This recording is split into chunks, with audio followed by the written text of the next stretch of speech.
কারণ। এছাড়াও নবজাতক শিশুকে দেখে যেন করুণায় হৃদয়টা ভরে উঠল, স্নেহে অন্তরটা যেন কণায় কণায় পূর্ণ হয়ে উঠল, স্তন যুগলেও যেন অদ্ভুতভাবে দুধ উদ্বেলিত হয়ে উঠল। তাই তার স্বামী হারিসকে বললেন, আল্লাহ নামে শপথ করে বলছি, শিশুটিকে গ্রহণের জন্য হৃদয় আমার আকুল হয়ে উঠছে।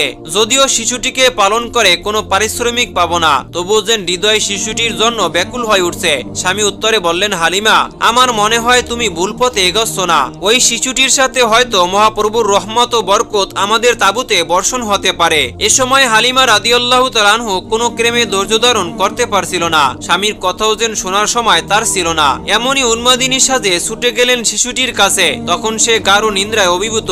তার কচি বক্ষের উপরে স্তন অর্পণ করতেই তার মুখে মধুর হাসি ফুটে উঠল।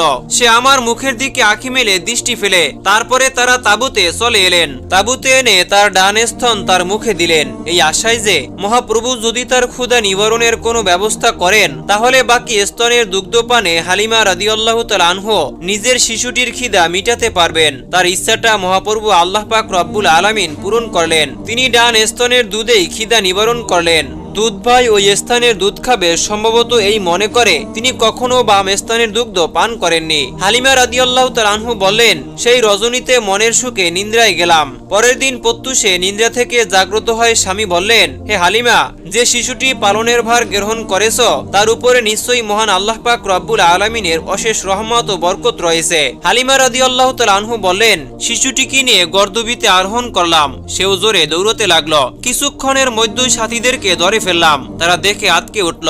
আমাদের গর্দবটি না জানি সাথীদেরকে পিছনে ফেলে আগে চলে যায়। এর জন্য সঙ্গীরা চেঁচিয়ে বলতে লাগলো, হে হালিমা, তোমার গর্দবটি আস্তে চালাও, একসাথেই সবাই আপন আলোয় পৌঁছে যাব। সঙ্গিনীরা একে অপরকে জিজ্ঞাসা করলো, সে যে